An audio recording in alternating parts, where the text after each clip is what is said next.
Oh Tuhan yang mulia, turun ke dunia untuk tebus segala dosa.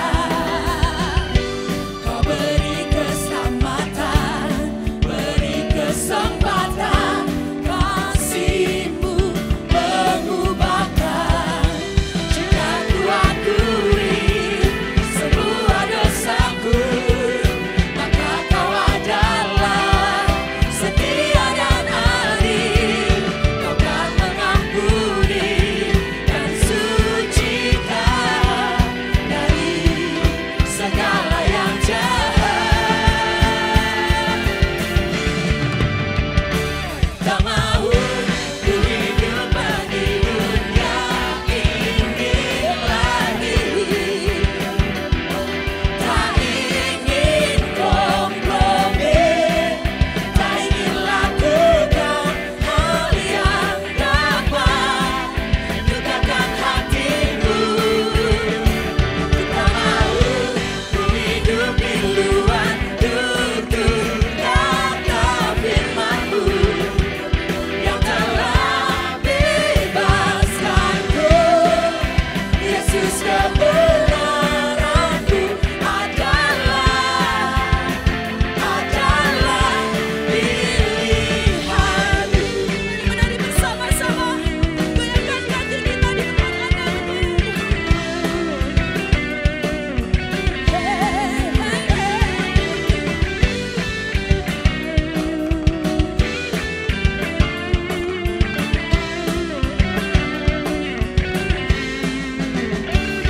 Tak mau ku hidup di dunia ini lagi.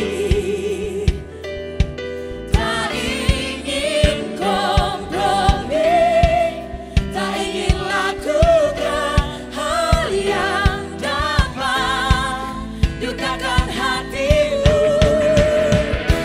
Tak mau ku hidup di luar tutur kata firman-Mu yang telah bebaskanku. Yesus, kebenaran-Mu adalah. Tak mau ku hidup di luar tutur kata firman-Mu yang telah bebaskanku. Yesus, kebenaran-Mu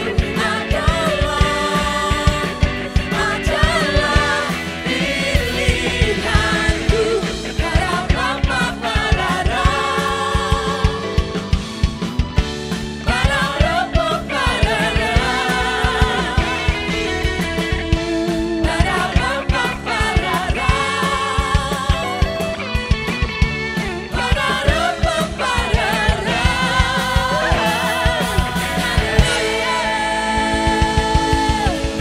Haleluya. Shalom Jemaat Tuhan. Kami ucapkan selamat datang kepada Anda di ibadah online Gereja Mawar Sharon, Regional Jawa Tengah dan DIY. Kita percaya tidak ada jarak di dalam hadirat Tuhan. Dan welcome home juga kami ucapkan kepada Bapak Ibu Saudara yang baru kali ini bergabung bersama dengan kami. Dan bagi Anda yang belum tergabung di dalam Connect Group, agar kami dapat mengenal Anda lebih dekat lagi. Dan apabila Anda memerlukan informasi seputar Connect Group, silakan dapat menghubungi kami melalui nomor WhatsApp 08222 3390. Dan diinformasikan juga bahwa ibadah umum minggu depan pada tanggal 10 Mei 2020 akan disertai dengan perjamuan kudus. Untuk itu jemaat diharapkan untuk dapat mempersiapkan hosti dan anggur secara pribadi. Dan apabila tidak memungkinkan untuk menyediakan hosti dan anggur, dapat juga menggunakan penggantinya seperti misalkan roti tawar dan teh. Dan bagi jemaat yang akan memberikan persembahan, baik persembahan persepuluhan maupun ucapan syukur, dapat memberikan persembahan dengan cara transfer ke rekening berikut ini, sesuai dengan gereja lokal Anda masing-masing. Dan sebelum kita bawa persembahan di hadapan Tuhan, mari kita satukan hati di dalam berdoa. Tuhan Yesus, kami mengucap syukur karena Engkau Allah yang begitu mengasihi kami. Engkau Tuhan yang tidak pernah meninggalkan kami di dalam setiap musim hidup kami.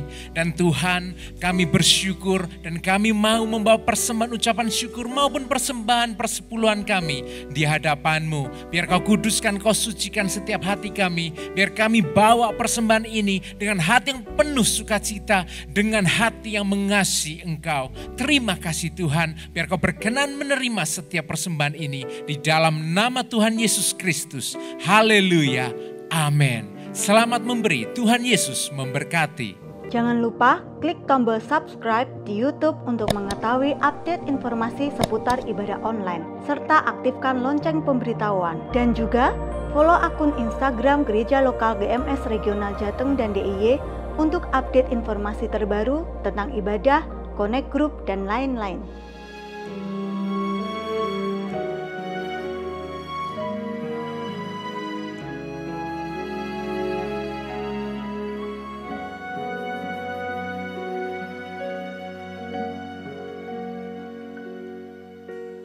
Holy Spirit, all my fountains are in you. Jesus, Spirit, a true friend I found in you.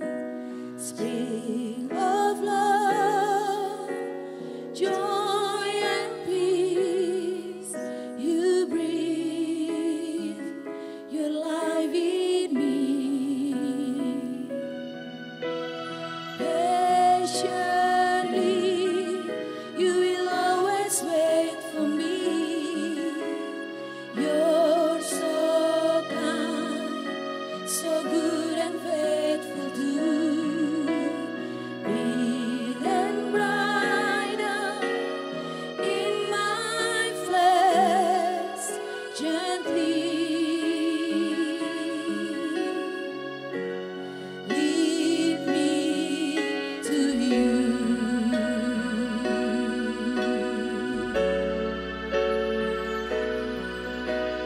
My best friend,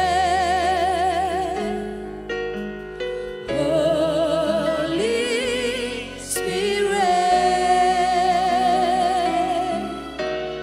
Holy Spirit,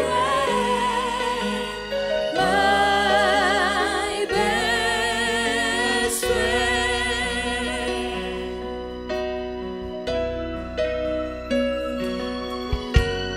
Roh Kudus, mata air hatiku. Roh Yesus, sahabat sejatiku. Sumber kasih, sukacita, damai, sejahtera. Panjang sabar yang lemah lembut, murah hati, baik dan setia, kekal suci di dagingku.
segenap umat-Mu ya Tuhan. Kami gak mampu berjalan sendiri. Kalau kami mulai menyimpang ke kanan dan ke kiri, tarik kami kembali ya Tuhan. Untuk berjalan di dalam pusat kehendak Tuhan yang tepat, yang sempurna. Oleh karena itu bersabdalah, berfirmanlah ya Tuhan. Kami datang dengan hati yang haus dan lapar. Untuk kami mendengarkan kebenaran firman Tuhan. Roh Kudus urapi setiap kami. Berikan kami hikmat dan pengertian supaya kami paham rahasia kerajaan sorga. Lewat kebenaran firman Tuhan yang sebentar kami akan dengar. Berbicaralah, bersabdalah ya Tuhan. Lawat jamah setiap umat-Mu dimanapun kami berada ya Tuhan. Meskipun kami gak bisa berjumpa secara fisik. Tapi sebetulnya kami duduk di ruangan VIP yang sama yang namanya hadirat Tuhan. Berbicaralah, bersabdalah ya Tuhan. Kami kembalikan semua pujian, hormat, kemuliaan hanya bagi nama-Mu saja. Di dalam nama Tuhan Yesus kita yang bersyukur atas hari ini, katakan bersama-sama haleluya, amin. Shalom Bapak Ibu Saudara, dimanapun Anda berada, meskipun kembali kita tidak bisa berjumpa secara fisik, tapi percayalah sebetulnya kita disatukan, kita duduk di ruangan yang sama yang namanya hadirat Tuhan. Dan buka hati kita, pikiran kita untuk Roh Kudus berbicara lewat kebenaran firman Tuhan yang sebentar kita akan dengar. Dan sepanjang waktu-waktu ini kita berbicara mengenai seri kita pengkhotbah yang saya beri judul, tagline-nya adalah rahasia hidup yang bahagia tapi penuh dengan arti. Biarkan itu menjadi doa saya sebagai gembala, juga saya meyakini kerinduan Tuhan juga supaya kita setiap umatnya memiliki, mengerti rahasia bagaimana kita bisa bahagia menikmati hidup, tapi bukan sembarangan, tetapi dengan penuh arti yang berasal daripada Tuhan. Dan hari ini kita akan masuk di dalam pasal yang kelima dari kitab pengkhotbah. Dan khusus pasal 5 ini saya beri judul adalah mencintai hal yang benar. Mencintai hal-hal yang benar, tentu saja berarti hal yang keliru, yang tidak benar jangan dicintai. Jangan terjebak di dalam cinta atau keputusan cinta yang salah. Mari lihat Alkitab kita bersama-sama pasal yang kelima. Tetapi sebelum pasal yang kelima ada sedikit menyangkut kalau menurut Alkitab Bahasa Indonesia yang dibuat LAI. Pasal yang 4 ayat 17 ayat terakhir di beberapa terjemahan disatukan di dalam pasal yang kelima. Mengapa? Karena memang apa yang diucapkan Salomo berkaitan dengan pasal yang kelima. Oleh karena itu mari kita lihat dulu pasal yang keempat ayat 17. Karena itu menjadi satu kesatuan dengan pasal yang kelima. Mari kita lihat bersama-sama, jagalah langkahmu kalau engkau berjalan ke rumah Allah.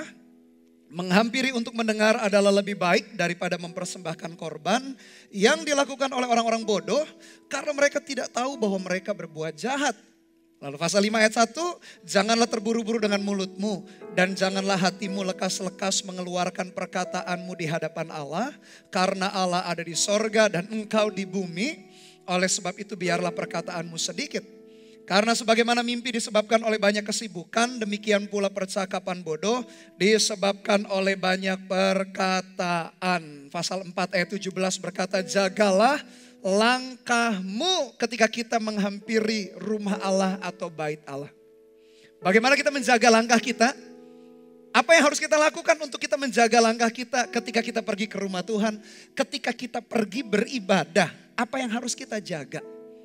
Salomo berkata adalah mendengarkan, katanya jauh lebih baik. Bagaimana kita menjaga langkah, memastikan langkah kita benar ketika kita datang ke gereja, ketika kita datang ke bait Allah, bagaimana kita memastikan langkah kita benar ketika kita menyiapkan hati kita untuk mendengar. Orang berkata Tuhan ciptakan bukankah mulut hanya satu, telinga dua katanya. Supaya untuk mengingatkan kita agar lambat untuk berkata, kata tetapi cepat untuk mendengar. Sama seperti juga nasihat Rasul Paulus. Dia berkata hendaklah kita lamban untuk berkata-kata tapi cepat mendengar ketika ada konflik satu dengan yang lain. Tapi urusan dengan Tuhan pun juga sama. Bagaimana kita jangka langkah kita dengan benar masuk ke bait Allah adalah ketika kita menyiapkan hati kita, telinga rohani kita untuk mendengarkan apa yang menjadi kehendak Tuhan. Bahkan dikatakan mendengarkan itu jauh lebih baik daripada mempersembahkan korban. Di zaman perjanjian lama mempersembahkan korban di bait Allah adalah sebuah kegiatan yang penting. Entah untuk menebus dosa, entah untuk perayaan hari raya tertentu, atau yang ketiga sekedar ucapan syukurnya umat. Jadi mempersembahkan korban di perjanjian lama penting sekali. Lalu apa aplikasinya mempersembahkan korban di zaman kita hari ini? Berarti segala sesuatu tindakan kita untuk menyenangkan hati Tuhan, entah kita melayani, entah kita memberi persembahan, entah ketika kita bernyanyi memuji Tuhan tadi sebelum mendengar firman Tuhan, itu pun tindakan mempersembahkan korban di zaman kita sekarang ini. Semua itu Tuhan suka, jangan salah, bukan berarti Tuhan gak suka dengan kita menyanyi, memuji, menyembah Tuhan, melayani, memberi lewat uang kita. Bukan berarti Tuhan gak suka. Tapi ada level yang lebih tinggi daripada itu. Ada sesuatu yang lebih mulia yang Tuhan rindukan dibandingkan mempersembahkan korban. Oh, persembahkan korban harus dengan segenap hati. Kalau kita memuji menyembah Tuhan jangan setengah hati. Kalau kita memberikan persembahan entah ucapan syukur persepuluhan pun juga dengan pengertian yang benar, jangan terpaksa. Tapi ada sesuatu yang lebih baik di atas itu. Yang namanya hati yang mendengarkan apa yang Tuhan mau. Saya renungkan Bapak Ibu Saudara, kenapa mendengarkan jauh lebih baik? Iya. Perenungan saya yang pertama, mendengarkan jauh lebih baik supaya kita mengerti kehendak Tuhan. Kalau kita senang atau suka atau cinta kepada seseorang, pasti kita akan berusaha mengerti apa yang ada di dalam hati orang itu. Bahkan kita coba mengerjakan dengan sekuat tenaga apa yang jadi kerinduan dia. Sama halnya kalau kita berkata, aku mengasihi atau mencintai Tuhan. Berarti kita perlu tahu apa yang ada dalam hatinya Tuhan. Kenapa mendengarkan jauh lebih baik? Karena mendengarkan membuat kita paham hati Tuhan, kehendak Tuhan itu apa dalam hidup kita. Supaya kita gak salah langkah. Perenungan saya yang kedua, kenapa mendengarkan lebih baik? Karena mendengarkan membuat kita yang salah, yang keliru, kita ingat kembali, kita ditegur atau dinasehati. Sehingga kita yang melenceng entah ke kiri atau ke kanan, kita kembali lagi di dalam pusat kehendak Tuhan yang tepat, yang sempurna. Dan yang ketiga, perenungan saya mendengarkan jauh lebih baik. Pada akhirnya kita menjadi anak-anak Tuhan yang berjalan dalam kehendak Tuhan, rencana Dia. Sehingga kita menjadi pribadi yang jauh lebih baik, suami yang lebih baik, istri yang lebih baik, anak yang lebih baik, orang tua yang lebih baik, guru yang lebih baik, hamba Tuhan yang lebih baik, bos yang lebih baik, karyawan yang lebih baik. Hidup kita berubah ketika kita jauh lebih cepat mendengar dibanding kita bicara. Oleh karena itu Salomo berkata, dia mengingatkan kita bagaimana menjaga langkah kita ke rumah Allah, ke bait Allah dengan cara hati yang mendengar. Itu cara kita menjaga langkah. Karena mendengarkan jauh lebih baik, saya jadi teringat perkataan Nabi Samuel, seseorang hamba Tuhan yang diurapi. Pesan dia kepada seorang raja yang namanya Saul, raja pertama atas bangsa Israel. Pesannya demikian, 1 Samuel 15 ayat 22. 1 Samuel 15 ayat 22, tetapi jawab Samuel, apakah Tuhan itu berkenan kepada korban bakaran dan korban sembelihan sama seperti kepada mendengarkan suara Tuhan? Sesungguhnya mendengarkan lebih baik daripada korban sembelihan, memperhatikan lebih baik daripada lemak domba-domba jantan. Bukan berarti Tuhan tidak suka ketika umatnya membawa persembahan, membawa korban. Tuhan suka. Tapi di atas itu Tuhan lebih suka kalau kita mendengar, kalau kita memperhatikan. Dan Samuel berbicara kepada seorang raja, umat pilihan Tuhan. Demikian juga saya meyakini kepada kita semua. Bagaimana caranya kita menghampiri Allah? Bagaimana caranya ketika kita mau berdoa? Mungkin hari ini kita gak bisa datang ke gereja secara fisik. Tapi bagaimana ketika kita menghadap Tuhan, kita ibadah online atau saat teduh atau ke connect group. Bagaimana kita bertemu dengan Tuhan adalah ketika kita mempersiapkan hati kita. Pikiran kita, kita arahkan untuk mengerti rencana dan kehendak Tuhan. Itulah caranya kita menjaga langkah kita. Salomo kemudian berkata ayat yang pertama, pasal 5 ayat yang pertama, jangan terburu-buru dengan mulutmu, jagalah hatimu, janganlah hatimu lekas-lekas mengeluarkan perkataan di hadapan Allah. Mulut dan perkataan. Bukan berarti Tuhan gak suka kalau kita banyak bicara. Bukan berarti kita gak boleh berdoa syafaat. Bukan berarti kita gak boleh ngobrol, komunikasi dengan Tuhan. Oh, saya meyakini Bapak Ibu Saudara, Tuhan adalah pribadi yang suka ketika umatnya mencari Dia dengan penuh kerinduan. Lalu kita berkomunikasi atau kita berdoa. Ada doa-doa yang kita naikkan dari hati kita dengan sungguh-sungguh. Atau sekedar ngobrol dengan Tuhan, sekedar curhat dengan Tuhan. Ketika kita menghadapi tantangan yang begitu berat, masalah menghimpit kiri dan kanan. Kita berkata, Tuhan sebetulnya aku gak mampu, aku butuh kekuatan-Mu. Oh Tuhan malah suka ketika kita datang kepada Dia, ketika kita bicara dari hati kita yang betul-betul tulus ingin minta pertolongan Tuhan, justru Tuhan suka. Maksudnya yang Tuhan gak mau atau Salomo mengingatkan adalah ketika kita datang dengan marah, dengan bersungut-sungut, dengan mempertanyakan Tuhan ini dan itu, itulah yang bahaya. Perkataan kita akan mencelakakan kita. Hati-hati dengan justru perkataan yang begitu. Tapi kalau kita berdoa, kita mencari Dia, kita ngobrol. Apalagi dengan situasi sekarang ini gak mudah. Bukan hanya kesehatan terancam, bisnis, ekonomi pun terancam, melambat. Kita bawa bisnis kita, pekerjaan kita, karir kita berkata, Tuhan bisnisku ini makin lama makin lambat, omsetnya makin turun. Tuhan tolong, justru perkataan yang kayak begitu Tuhan suka. Kepada siapa lagi kita harus berharap, kepada siapa lagi kita harus curhat. Kalau tidak pertama kali kepada Tuhan yang akan menolong kita. Tapi jangan datang dengan hati yang begitu marah, hati yang begitu bersungut-sungut. Hati yang tidak percaya bahwa Tuhan itu turut bekerja dalam hidup kita. Itu yang hati-hati. Karena banyak perkataan katanya, hati-hati dengan mulutmu, banyak perkataan membuat kita banyak salah bicara. Tapi kalau datang dengan hati yang butuh pertolongan Dia, butuh petunjuk daripada Tuhan, justru datanglah demikian. Tuhan suka. Tuhan suka dekat dengan umatnya.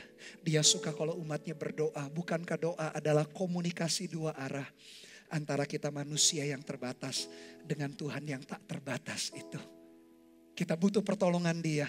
Datanglah, hampirilah Dia. Datanglah ke rumah Allah. Atau hampirilah hadirat Tuhan. Hampirilah Tuhan, dekati Dia.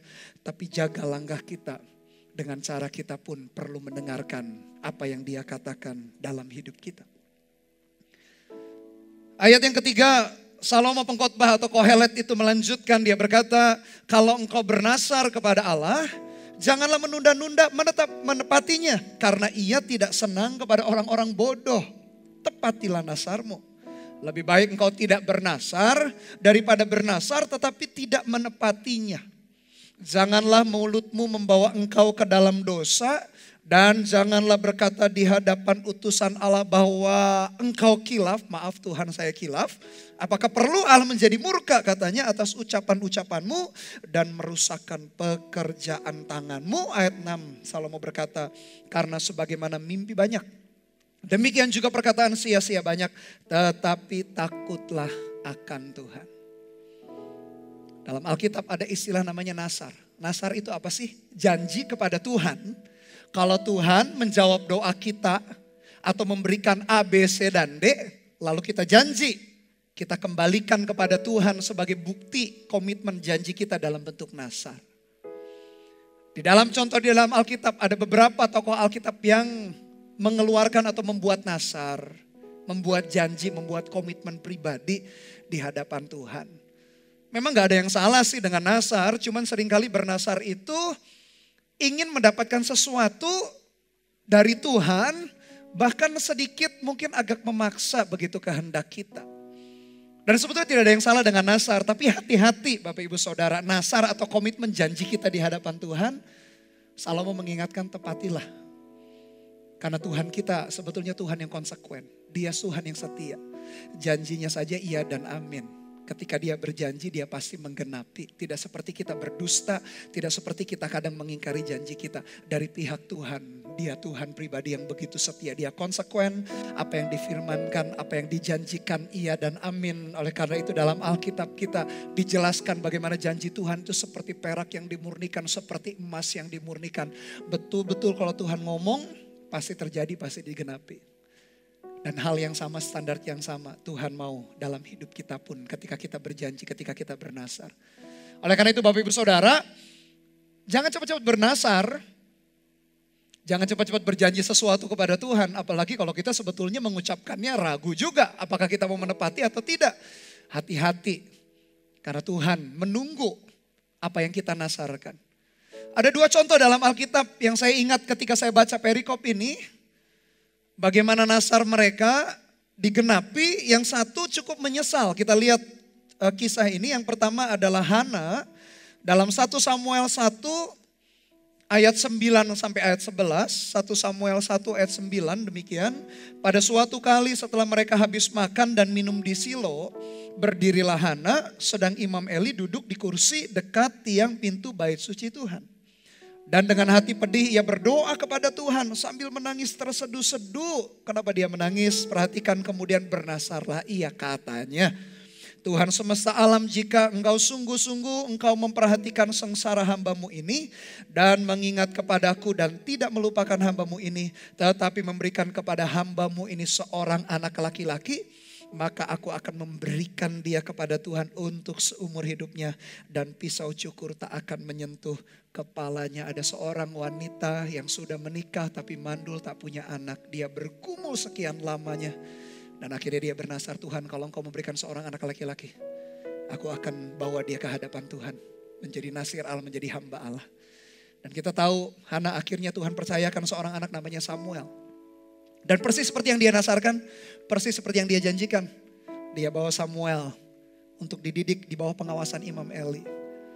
Dan karena dia setia akan nasarnya, kalau kita baca ke ayat-ayat berikutnya, luar biasa. Hana bukan hanya dapat satu anak Samuel, karena dia konsekuen, Tuhan kasih bahkan total 5 anak berikutnya. Tuhan begitu setia kepada janjinya. Dan dia sungguh-sungguh menghargai setiap kita, anak-anaknya, umatnya yang menggenapi nasar kita. Tapi ada seorang yang lain yang namanya Yefta bernasar dan dia menyesal karena apa yang dia nasarkan. Coba kita lihat Hakim-Hakim 11. Ayat 29, Yefta cerita singkatnya dulu adalah perampok lalu dipanggil untuk menjadi hakim-hakim atas umat Israel untuk membela umat Tuhan. Lalu roh Tuhan menghinggapi Yefta, ia berjalan melalui daerah Gilead dan daerah Manasye. Kemudian melalui Mispa di Gilead. Dan dari Mispa di Gilead ia berjalan terus ke daerah Bani Amon. Lalu bernasarlah Yefta kepada Tuhan, katanya, jika engkau sungguh-sungguh menyerahkan Bani Amon itu ke dalam tanganku, maka apa yang keluar dari pintu rumahku untuk menemui aku pada waktu aku kembali dengan selamat dari Bani Amon itu akan menjadi kepunyaan Tuhan. Dan aku akan mempersembahkan sebagai korban bakaran. Lalu ayat yang ke-32, kemudian Yefta berjalan terus untuk berperang melawan Bani Amon dan Tuhan menyerahkan mereka ke dalam tangannya. Yefta dalam dia bernasar, mungkin dia takut juga menghadapi musuh. Dia nasar, pokoknya yang pertama kali menjumpai aku setelah berperang, aku kasih sebagai korban bakaran. Dan yang menjumpainya adalah anak perempuannya. Selesai berperang dia menyesal. Dia berkata, kenapa anaknya itu yang menjumpai dia pertama kali? Memang banyak tafsiran, ada yang betul-betul dikatakan anaknya Yefta dipersembahkan sebagai korban bakaran, meskipun mungkin tafsirannya agak lemah alasannya karena Tuhan tidak menghendaki mempersembahkan korban manusia. Tapi ada yang berkata anak perempuan Yefta betul-betul disendirikan, diasingkan, tak pernah menikah seumur hidupnya. Menjadi sebagai bukti janji atau penggenapan nasar yang dilakukan Yefta, dan Yefta menyesal apa yang diucapkan. Nasar sendiri tidak masalah sebetulnya Bapak Ibu Saudara. Tapi perhatikan hati-hati. Apakah ketika kita bernasar betul-betul kita punya kemampuan dan punya keyakinan kebulatan hati untuk melakukan menggenapinya. Jangan sembarangan bicara, itu maksudnya Salomo. Hati-hati dengan ucapan ceroboh kita. Kita berkata, Tuhan, kalau Tuhan memberikan pekerjaan, kalau Tuhan memberikan jodoh, kalau Tuhan memberikan ABCD, aku lakukan ABCD. Hati-hati. Tuhan mengingat apa yang kita nasarkan, apa yang kita janjikan. Bagi saya, lebih baik saya catat dalam 3 kata lebih baik. Yang pertama, lebih baik tidak bernasar kalau tidak yakin akan menepati apa yang dinasarkan. Gak perlu bernasar, gak apa-apa. Yang kedua, lebih baik kerjakan dengan penuh kesungguhan hati karena mengasihi Tuhan. Gak perlu kok menyogok Tuhan. Yang ketiga, lebih baik tidak bernasar, percaya saja kepada Tuhan yang pasti memberikan yang terbaik di dalam hidup kita. Supaya kita gak terjebak untuk kita bernasar. Tapi kalau Bapak Ibu Saudara tetap memilih mau bernasar, silakan. Tapi ingat baik-baik, tepatilah nasarmu. Karena Tuhan adalah Tuhan pribadi yang setia. Dia konsekuen dengan perkataan. Demikian juga dia mau anak-anaknya, umatnya itu kita semua konsekuen dengan perkataan kita. Tapi biarkan perkataan 3 lebih baik ini mengingatkan kita. Lebih baik gak perlu bernasar kalau kita gak yakin. Lebih baik kerjakan semua segenap hati dengan kesungguhan hati. Karena mengasihi Tuhan gak perlu menyogok dia. Yang ketiga, yakin saja, lebih baik gak usah bernasar. Percaya saja Tuhan pasti kasih yang terbaik dalam hidup kita. Sehingga kita gak terjebak dengan perkataan kita sendiri. Bukan Tuhan menjebak kita loh. Karena nasar itu dari manusia kepada dia. Dan Tuhan hargai setiap janji kita. Tapi dia juga minta setiap janji kita digenapi. Saran saya, perhatikan, hati-hati dengan janji yang kita buat. Lebih baik percaya kepada Tuhan saja, gak perlu berdasar berjanji. Pasti Dia kasih yang terbaik. Dan kalau kita sudah dapatkan yang terbaik, seperti yang kita rindukan meskipun tanpa kita bernasar, ingat baik-baik, semua yang Tuhan percayakan, kembalikanlah untuk kemuliaan bagi nama Tuhan. Bukankah hidup kekristenan adalah hidup karena Dia, oleh Dia, dan pada akhirnya juga untuk Dia, kata Alkitab kita. Kerjakan dengan segenap hati kita seperti yang difirmankan. Kemudian ayat 7, Salomo melanjutkan dalam pasal yang kelima ini. Dan ayat 8, kalau engkau melihat dalam suatu daerah orang miskin ditindas dan hukum serta keadilan diperkosa, janganlah heran akan perkara itu. Karena pejabat tinggi yang satu mengawasi yang lain. Begitu pula pejabat-pejabat yang lebih tinggi mengawasi mereka.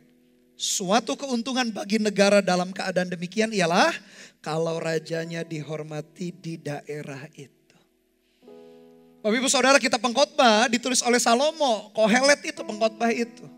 Dia menulis sebetulnya realita kehidupan sehari-hari. Meskipun juga Salomo agak hilang pengharapan, agak hilang rencana dan kehendak Tuhan. Jadi hati-hati juga menyimpulkan apa yang dia tulis. Tapi beberapa hal memang realita. Bukankah itu juga yang kita hadapi hari-hari ini di zaman modern, di zaman hari ini kita hidup. Kita mendengar bangsa demi bangsa, pejabat pemerintahnya korupsi. Kita bisa cek berita di mana-mana, bangsa-bangsa, pejabat-pejabatnya kadangkala tidak tulus, tidak punya tangan yang bersih. Tapi ternyata sejak ribuan tahun lalu, Salomo pun berkata kalau kita lihat itu jangan terlalu heran dan kaget. Karena itulah realita kehidupan. Kenapa korupsi? Kenapa negara begitu korup? Saya perhatikan penyebab korupsi minimal 4 hal ini. Yang pertama karena serakah. Dan keserakahan itu mengerikan. Serakah itu membuat kita dikuasai oleh benda-benda yang kita inginkan dan selalu hati kita gak akan pernah puas. Jebakan keserakahan. Yang kedua, kenapa penyebab korupsi, akhirnya korupsi merajalela? Karena dianggap biasa. 1-2 lakukan mungkin masih aneh. Tapi kalau yang lakukan banyak orang, banyak pejabat, banyak orang bahkan bukan hanya di pemerintahan, di banyak bidang juga, swasta juga melakukan itu. Karena banyak orang melakukan jadi biasa. Kalau nggak korupsi malah jadinya aneh. Yang ketiga, penyebab korupsi adalah pola hidup yang mewah. Terlalu memanjakan dagingnya, terlalu memanjakan dirinya. Dan yang keempat menurut saya penyebab korupsi adalah lupa diri. Kalau kuasa diberikan bukan untuk disalahgunakan. Jadi kalau kita melihat peristiwa-peristiwa yang kayak begitu gak perlu heran, doakan.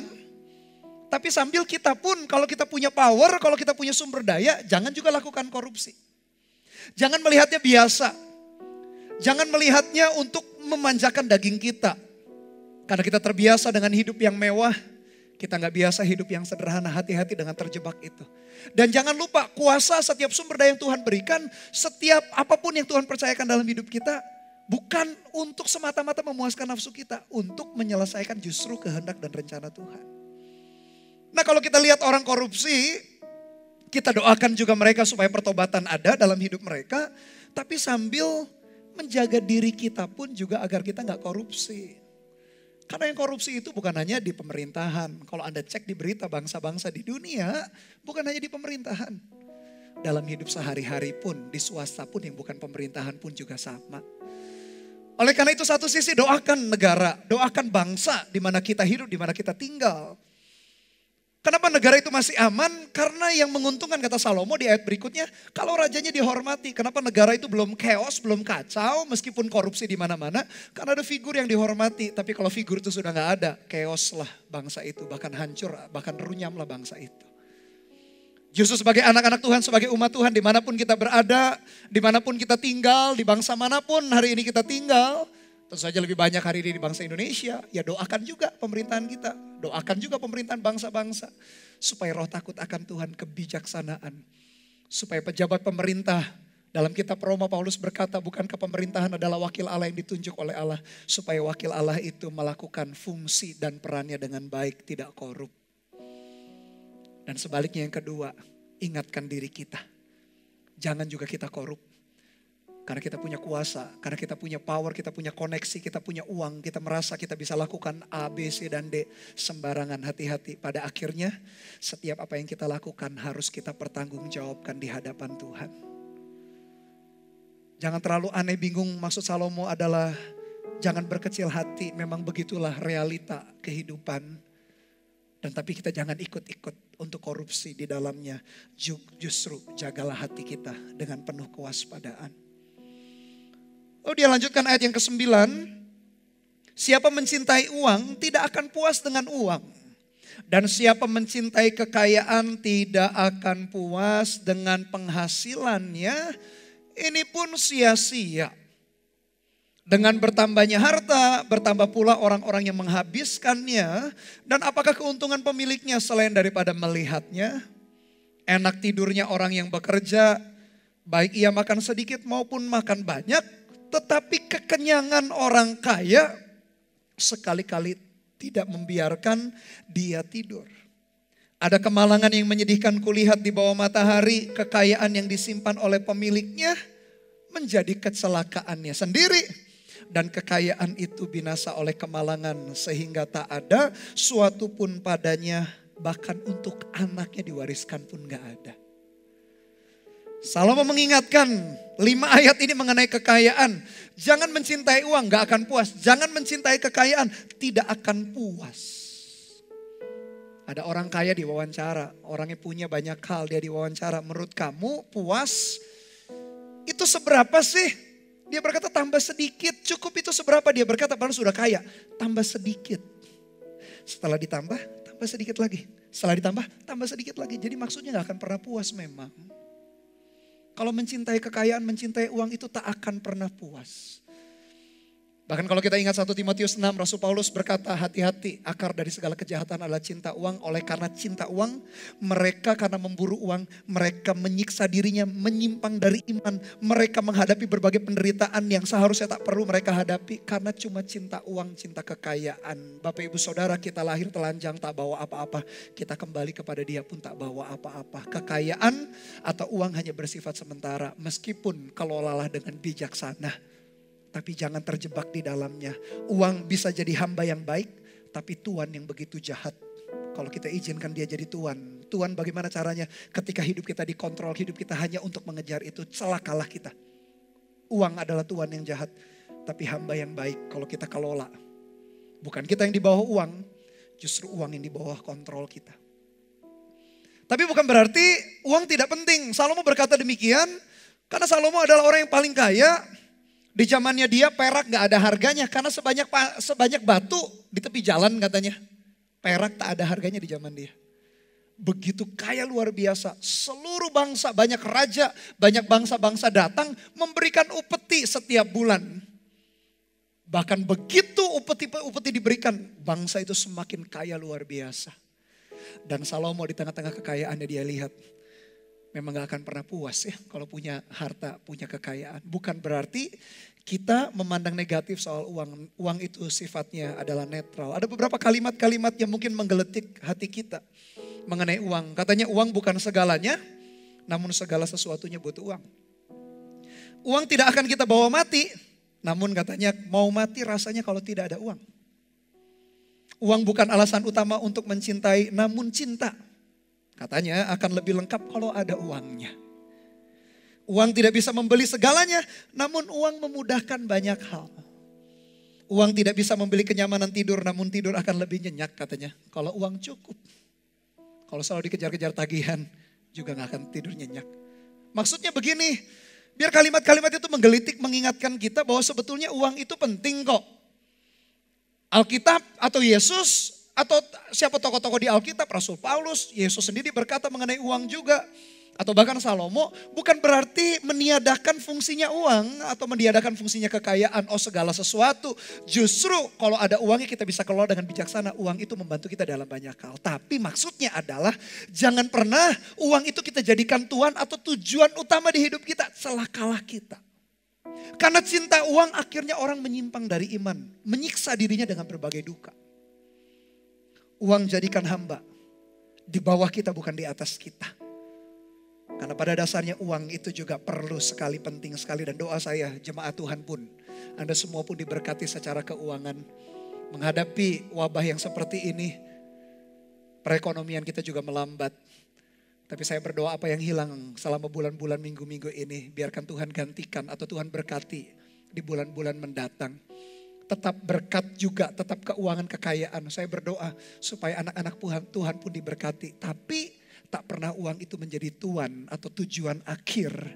Itu hanya alat saja di tangan kita. Kelola dengan sebaik mungkin, bijaksana. Jadi yang cita-citanya jadi orang kaya, dengarkan dulu ayat 10. Karena kalau bertambahnya harta, bertambah pula orang yang menghabiskan. Kalau orang kaya banyak didekati oleh orang-orang, tiba-tiba teman-teman yang baru muncul hanya ingin memanfaatkan saja. Tapi teman sejati itu kita bisa dapati ketika kita susah, ketika kita miskin, dia ada dengan kita. Dia mendoakan, menasihati kita. Nah, orang-orang seperti itu kita tahu ketika gak ada harta atau banyak harta, hatinya tetap sama. Jadi kalau cita-cita kita jadi orang kaya, mungkin masih bisa direvisi. Karena bertambahnya harta, orang-orang yang menghabiskannya juga bertambah pula. Belum lagi gaya hidup kita makin lama makin mewah. Hal yang sederhana tidak lagi kita nikmati. Karena gaya hidup bertambah, pengeluaran pun jadinya bertambah. Dulu penghasilan 1 juta cukup, 10 juta jadi gak cukup. Kok bisa? Karena gaya hidup yang berubah, 100 juta, 1 miliar penghasilan kita. Jadi gak cukup, karena gaya hidup yang berubah, hati yang berubah. Bahkan ayat 11, kalau mau jadi orang kaya, cita-cita jadi orang kaya. Coba lihat dulu ayat 11, enaknya tidur orang bekerja. Maksudnya ini orang yang diberkati, yang dituntun. Mau dia makan, mau dia makan banyak, makan sedikit ya tergantung kapasitas perut dia. Tapi tetap dia akan menikmati tidur katanya.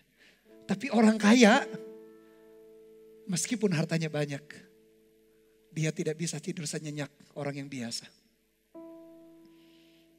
Belum lagi yang ke-12, ayat 12, ada kemalangan yang kulihat, kekayaan yang disimpan pemiliknya, ini orang kaya, menjadi kecelakaannya sendiri. Kenapa? Yesus sendiri berkata, jangan kumpulkan harta di dunia. Karena ngengat dan karat merusakannya. Pencuri membongkar serta mencurinya. Makin banyak harta ternyata tidak membuat hati kita juga nyaman dan tenang. Jadi kalau cita-cita jadi orang kaya, bisa dirubah, masih bisa dirubah. Yang terakhir dia berkata begini mengenai kekayaan, dan kekayaan itu binasa oleh kemalangan. Sehingga tak ada sesuatu pun padanya untuk anaknya. Bahkan dia gak bisa wariskan untuk anaknya. Saya gak tahu alasannya kenapa Salomo juga gak menjelaskan. Mungkin karena orang itu terlalu sibuk bekerja, anaknya gak pernah dididik. Satu saat anaknya bertumbuh tetapi hubungannya rusak dengan orang tuanya. Karena orang tuanya terlalu sibuk mencari harta. Bahkan di tengah-tengah mungkin pekerjaan bisnisnya, uangnya hilang atau anaknya dipercayakan harta yang begitu banyak. Tetapi ketika anaknya merasa tidak punya hubungan, anak itu mungkin rusak secara gambar diri. Tiba-tiba dalam sekejap mata anaknya pun memboroskan. Banyak cerita di sana sini. Anak orang kaya pun jatuh dalam perjudian, jatuh dalam narkoba, hanya sekejap habis semua harta yang dikumpulkan oleh orang tua. Jadi kalau boleh saya saran, jangan cita-cita jadi orang kaya. Bercita-citalah jadi orang yang bisa menyelesaikan kehendak dan rencana Tuhan. Kalau itu kerinduan kita. Segala sumber daya yang kita butuhkan, termasuk kekayaan dan uang, Tuhan pasti titipkan di tangan kita. Karena tujuan kita menyelesaikan kehendak dan rencananya. Ayat 14, Salomo mengingatkan, sebagaimana ia keluar dari kandungan ibunya, demikian juga ia akan pergi telanjang seperti ketika ia datang. Dan tak diperolehnya dari jeripayanya suatu pun yang dapat dibawa dalam tangannya. Ini pun kemalangan yang menyedihkan. Sebagaimana ia datang, demikian pun ia akan pergi. Dan apakah keuntungan orang tadi yang telah berlalah menjaring angin? Ayat 16, malah sepanjang umurnya ia berada dalam kegelapan dan kesedihan, mengalami banyak kesusahan, penderitaan, dan kesesalan. Kesusahan, penderitaan, dan kesesalan. Dia sesal, dia menyesal. Saya jadi teringat apa yang dikatakan Rasul Paulus persis. Kalau kita baca, renungkan Alkitab, kita bersyukur. Alkitab kita itu selalu konsisten. Ngomong soal uang, prinsipnya sama. Jangan mencintai kekayaan, prinsipnya sama. Alkitab kita itu konsisten. Berarti kita tahu bahwa Alkitab meskipun ditulis oleh manusia, tapi diinspirasi, diwahyukan oleh Roh Kudus. Sehingga Ketika mereka mencatat, mereka mengerti apa yang jadi firman Tuhan, kebenaran, prinsip buat kehidupan kita. Senada atau sejalan dengan itu 1 Timotius 6 ayat 7, Paulus berkata demikian, sebab kita tidak membawa sesuatu apa ke dalam dunia dan kita pun tidak dapat membawa apa keluar. Asal ada makanan dan pakaian, standarnya asal ada makanan dan pakaian cukuplah. Tetapi mereka yang ingin kaya terjatuh ke dalam pencobaan, ke dalam jerat, dan ke dalam berbagai-bagai nafsu yang hampa dan yang mencelakakan, yang menenggelamkan manusia ke dalam keruntuhan dan kebinasaan. Ayat 10 ayat terkenal dikatakan karena akar segala kejahatan ialah cinta uang, sebab oleh memburu uanglah beberapa orang telah menyimpang dari iman dan menyiksa dirinya dengan berbagai-bagai duka. Alkitab kita konsisten ngomong soal uang, kekayaan dari sudut pandang kerajaan sorga. Paulus pun mengingatkan jemaat. Dia tulis kepada anak rohaninya Timotius. Kita datang ke dunia gak bawa apa-apa. Kita pergi pun juga gak akan bawa apa-apa. Standarnya jelas. Asal ada makanan dan pakaian. Cukuplah. Kalau lebih daripada itu, pasti Tuhan punya rencana dan kehendak. Untuk kita bisa jadi berkat bagi orang banyak. Bukan berarti Tuhan suka kita ketika kekurangan melarat gak bisa berbuat apa-apa. Kadangkala Tuhan izinkan ini dan itu terjadi. Tapi saya menyadari juga Tuhan pasti mempercayakan sumber daya dalam hidup kita. Tujuannya untuk menyelesaikan kehendak dan rencana Dia. Oleh karena itu bijaksanalah. Jadikan uang itu sebagai hamba, jangan Tuhan kita. Tetap Tuhan kita yang terutama. Dan satu-satunya hanya Tuhan Yesus dalam hidup kita. Mau kita diizinkan Tuhan hanya punya sedikit saja secara harta. Mau diizinkan Tuhan punya banyak, bagi Tuhan sama saja. Yang penting adalah kita selesaikan rencana dan kehendak Dia. Firman Tuhan senada dalam kitab Pengkhotbah dikatakan kita gak akan bawa apa-apa keluar. Dalam perjanjian baru pun ditulis hal yang sama. Dan ayat-ayat terakhir perhatikan ayat 17. Lihatlah yang kuanggap baik dan tepat ialah kalau orang makan, minum dan bersenang-senang dalam segala usaha yang dilakukan dengan jerih payah di bawah matahari. Selama hidup yang pendek yang dikaruniakan Allah kepadanya, sebab itu adalah bagiannya. Setiap orang yang dikaruniai Allah kekayaan dan harta benda dan kuasa untuk menikmatinya, untuk menerima bagiannya dan untuk bersuka cita dalam jerih payahnya, juga itu pun karunia Allah. Tidak sering ia mengingat umurnya karena Allah membiarkan dia sibuk dengan kesenangan hatinya. Bapak ibu saudara, berulang kali Salomo pengkhotbah itu berkata, jerih payah kita nikmati lewat makan, minum, bersenang-senang, tapi tentu saja dengan bijaksana. Tentu saja dengan orang-orang yang ada di sekitar kita, mulai dengan keluarga kita, suami, istri, anak, orang tua kita, orang-orang yang kita kenal, sampai orang-orang yang tidak kita kenal. Ketika Tuhan memilih kita menjadi berkat bagi mereka, nikmati. Karena menikmati segala jerih payah pun adalah dari Tuhan, itu kasih karunia Tuhan. Karena banyak orang yang punya kekayaan, punya harta benda, gak punya kuasa untuk menikmatinya, kasihan. Sudah berjerih payah, sudah berkeringat, sudah banting tulang, katanya peras keringat. Gak bisa menikmati hasilnya. Ketika kita bisa menikmati dengan orang-orang yang kita cintai, dengan orang-orang di sekitar kita, nikmati itu. Itulah pemberian Tuhan juga. Itu adalah karunia Tuhan di dalam hidup kita. Jadi sepanjang Salomo mencatat kitab Pengkhotbah, meskipun tema besarnya kesia-siaan, tapi dia menunjukkan di tengah-tengah jerih payah Tuhan tetap memberikan karunia untuk kita menikmati kehidupan. Kehidupan kita tidak selalu harus serius yang bagaimana. Serius bukan berarti gak sungguh-sungguh, tetap seumur hidup kita harus sungguh-sungguh ikut Tuhan. Tapi kehidupan kita pun Tuhan memberikan waktu-waktu di mana kita bisa santai, bisa rileks, kita bisa menikmati semua berkat anugerah Tuhan di dalam perjalanan hidup kita. Itu pun adalah karunia Allah, itu pun adalah pemberian Tuhan. Kita harus bersyukur untuk itu. Bahkan bukankah ketika hidup kita sibuk produktif, ayat 19, tidak sering ia mengingat umurnya. Karena Allah membiarkan dia sibuk dengan kesenangan hatinya. Ketika kita kerja dengan produktif, ketika hati kita mau menikmati, bersyukur buat setiap anugerah dan karunia Tuhan. Dan kita berjalan dalam kehendak dan rencana Tuhan. Takut akan Tuhan itu yang terpenting dalam hidup kita. Kita kadang-kadang gak sadar. Tiba-tiba 10 tahun sudah lewat. Sudah bertambah lagi usia kita 10 tahun. Tahun demi tahun. Bukankah kadang-kala kita merasa hari berganti hari, tahun berganti tahun begitu cepat. Kadang-kadang kita merasa baru saja hari Minggu. Sudah hari Minggu lagi. Kenapa kita nggak merasa waktu itu berjalan lambat? Karena kita menikmati kita berjalan dalam kehendak dan rencana Tuhan. Dan tetaplah seperti itu, lakukan seperti itu. Dan ketika kita menikmati segala sesuatu itu pun karunia Tuhan. Sepanjang pasal 5 dan tadi ikut sedikit ayat 17 pasal yang keempat. Karena di beberapa terjemahan jadi kesatuan pasal kelima. Ada 3 aplikasi yang begitu simpel yang bisa kita lakukan dalam hidup kita setiap hari. Yang pertama Bapak Ibu Saudara, cepat mendengar dan lamban berkata-kata. Kadang-kala kita lebih banyak pengen ngomong. Bukan hanya karena kita orang yang bawel, cerewet. Atau orang yang supel begitu. Tapi berkata-kata dalam pengertian pengen orang lain itu mengerti kita. Ya gak salah juga sih kalau kita cerita. Tapi ingat baik-baik prinsipnya. Alkitab mengajarkan kepada kita. Baik di antara sesama maupun kita kepada Tuhan. Ternyata Alkitab kita mengingatkan. Biarlah kita cepatnya itu mendengar dan lamban berkata-kata. Bukan berarti gak boleh komunikatif dengan Tuhan. Oh Tuhan suka sekali ketika kita berdoa. Bahkan bukan hanya permohonan untuk bangsa, negara, untuk keluarga, keselamatan ya Tuhan suka. Ketika kita pun berbicara, kita curhat di hadapan Tuhan. Karena kepada siapa lagi curhatan kita bisa kita keluarkan atau kita bisa ungkapkan. Selain kepada Tuhan pertama kali dan tentu saja kepada orang-orang di sekitar kita yang mengerti pergumulan kita. Tuhan suka kok, Tuhan hargai juga setiap curhat kita. Tapi bukan dengan kurang ajar. Tapi perlu kita ingat baik-baik. Mendengarkan tadi jauh lebih baik daripada korban bakaran. Karena mendengar membuat kita paham mengerti isi hati Tuhan. Mendengar membuat Tuhan bisa mengkoreksi tingkah laku kita yang salah. Mendengar membuat kita become a better person. Menjadi pribadi yang jauh lebih baik. Suami yang lebih baik, istri yang lebih baik.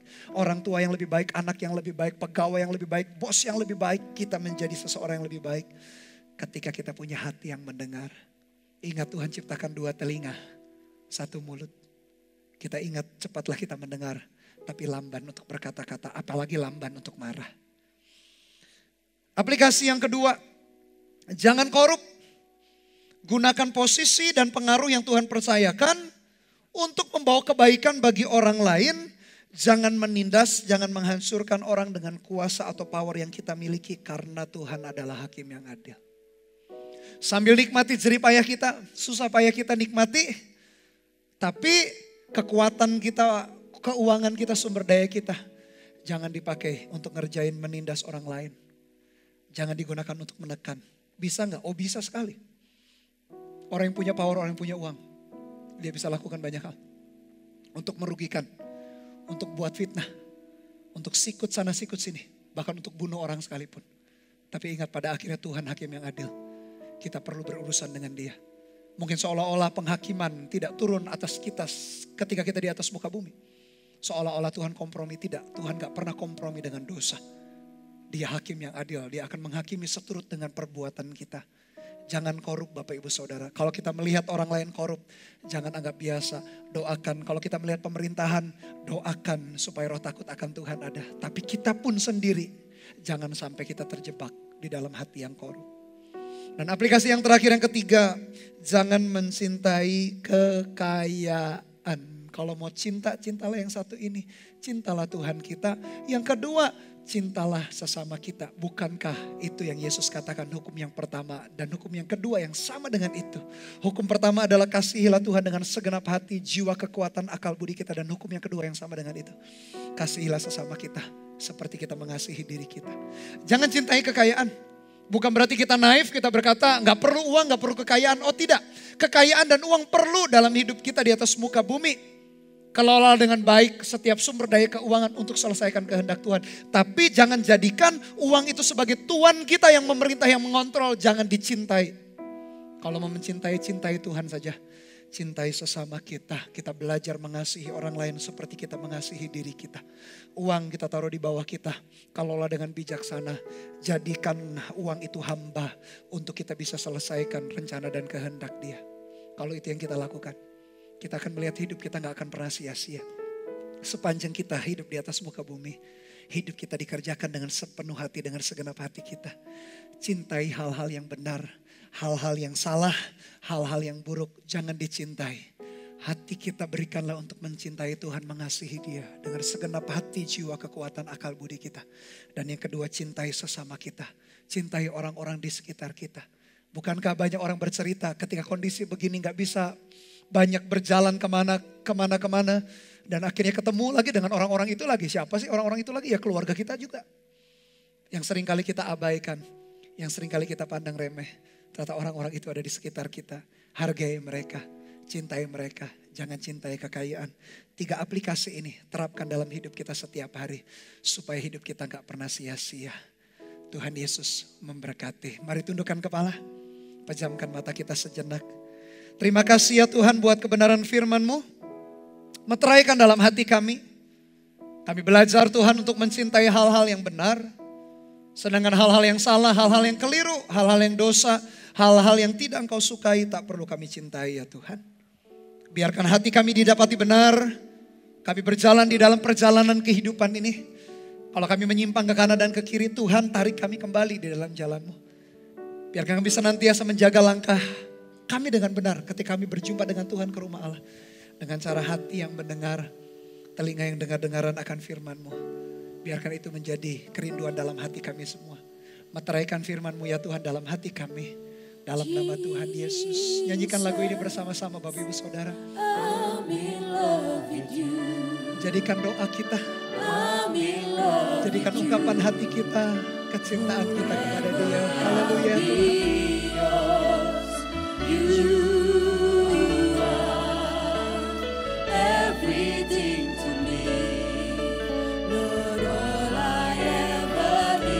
Dari awal bersama-sama dengan segenap hati katakan Jesus.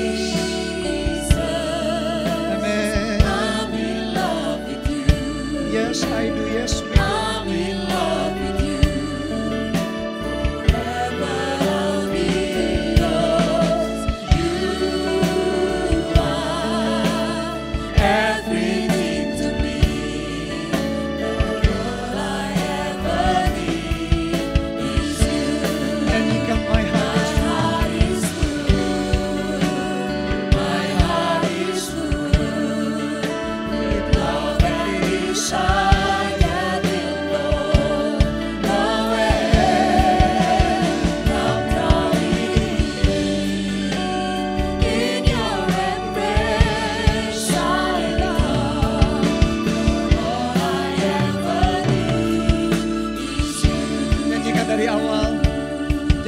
Kita dan kerinduan hati kita, katakan bersama-sama Jesus.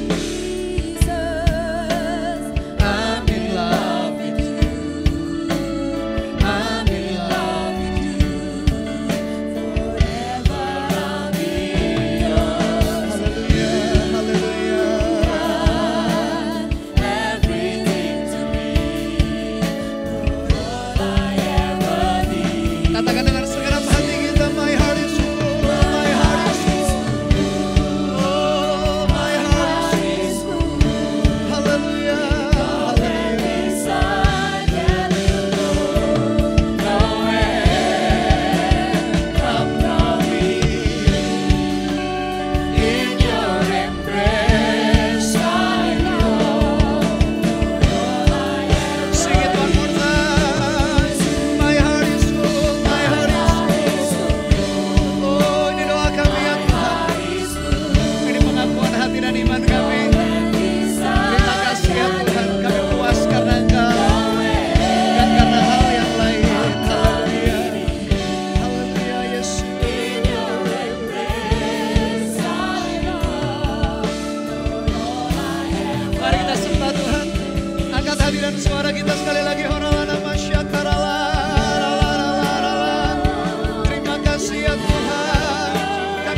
Arahkan hati kita kepada Tuhan.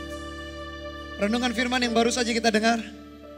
Bapak Ibu Saudara, hidup kita begitu singkat dan sementara di atas muka bumi. Cintai hal-hal yang benar. Hal yang salah, yang keliru jangan dicintai. Setelah mendengarkan firman Tuhan, kita pengkhotbah pasal yang kelima. Berapa banyak di antara Bapak Ibu Saudara yang berkata, Tuhan, saya mau belajar untuk cepat mendengar firman-Mu, mendengar kehendak-Mu, mendengar isi hati-Mu. Lamban berkata-kata, lamban protes, lamban bersungut-sungut, lamban marah.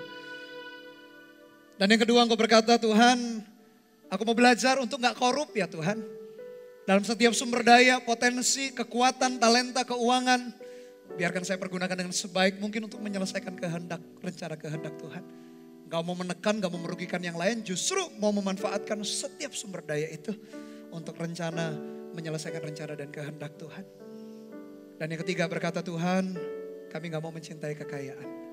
Kalaupun Tuhan kasih kekayaan, berikan kami hikmat untuk mengelolanya, menggunakannya untuk kemuliaan bagi nama-Mu ya Tuhan. Karena akar segala kejahatan adalah cinta uang. Kalau Engkau berkata demikian, taruh tangan kananmu di dadamu, izinkan saya berdoa. Bapak, hamba-Mu sebagai hamba Tuhan berdoa buat setiap umat-Mu ya Tuhan.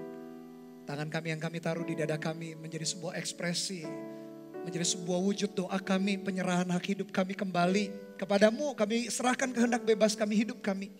Kami serahkan kembali kepadamu. Kami bawa hidup kami menjadi persembahan yang hidup, yang kudus dan yang berkenan di altar-Mu. Pakai setiap umat-Mu ya Tuhan. Kalau mereka yang mulai jauh daripada Tuhan, tarik kembali, datang mendekat kepadamu. Karena kami membutuhkan Engkau senantiasa dalam hidup kami. Kami gak mau hidup kami sia-sia. Berkati dan urapi setiap umat-Mu ya Tuhan. Jaga dan pelihara. Anugerah-Mu menuntun hikmat penyertaan Tuhan senantiasa ada. Lawat setiap jemaat-Mu ya Tuhan. Mereka yang mulai sedih dengan peristiwa-peristiwa yang terjadi. Mulai kehilangan harapan, mulai putus asa. Mulai jauh daripada Tuhan. Hamba-Mu berdoa di dalam nama Tuhan Yesus. Tuhan jamah dimanapun umat-Mu berada. Kasih Tuhan hati yang kembali bergairah kepadamu. Tarik kembali mereka Tuhan mendekat kalau mereka mulai menyimpang ke kanan dan ke kiri. Kami percaya Roh Kudus tak pernah meninggalkan. Tuntun hidup jemaat, tuntun hidup umat-Mu ya Tuhan. Biarkan kami mencintai hal-hal yang benar, mencintai Engkau dan mencintai sesama kami. Meteraikan firman-Mu dalam hati kami. Di dalam nama Tuhan Yesus Kristus, nyanyikan sekali lagi lagu ini, katakan, My heart is full. Haleluya, my heart is full. My heart is full with love and desire that will know no end. Come from me, Hallelujah. embrace I Sing it one more time. Hallelujah, hallelujah Tuhan. My heart is full. My heart is full. Hallelujah, hallelujah. With love and desire. that will know no end. Come from me, in your embrace I long. No Lord I ever need is you. Katakan, Lord, all I ever need is you. Lord, all I ever need Is you. Sing it one more time. Lord, all I ever is you. Haleluya Tuhan, terima kasih. Terima kasih buat lawatanmu, terima kasih buat ibadah kami. Terima kasih buat firman-Mu meteraikan dalam hati kami. Jaga lindungi umat-Mu ya Tuhan, berikan kesehatan, kekuatan, jadikan kami berkat dimanapun kami berada. Setiap pekerjaan, keuangan kami, bisnis kami, Tuhan juga yang memberkati. Gak luput juga penyertaan dan berkat Tuhan atas keuangan, atas pekerjaan kami. Sebentar kami akan menerima berkat yang datangnya daripada Tuhan. Hamba-Mu sebagai hamba Tuhan berdoa ya Tuhan di dalam nama Tuhan Yesus. Berkati umat-Mu ya Tuhan dimanapun mereka berada. Di pintu masuk, pintu keluar, keluarga, pekerjaan. Di tengah-tengah lingkungan sosial masyarakat pun Tuhan, meskipun hari-hari ini gak bisa bebas ketemu dengan orang banyak, tapi jadikan berkat dimanapun anak-anak-Mu, umat-Mu berada. Pegang Tuhan hidup mereka dengan tangan kanan-Mu yang membawa kemenangan, sehingga apapun yang mereka kerjakan dengan kedua tangan mereka Tuhan buat berhasil. Dan biar mulai dari hari ini kasih anugerah dari Allah Bapa, kasih setia dari Tuhan Yesus Kristus dalam persekutuan pengurapan Roh-Mu yang kudus menyertai kami dari hari ini sampai selama-lamanya. Di dalam nama Tuhan Yesus yang diberkati Tuhan, katakan bersama-sama haleluya. Amen. God bless you all.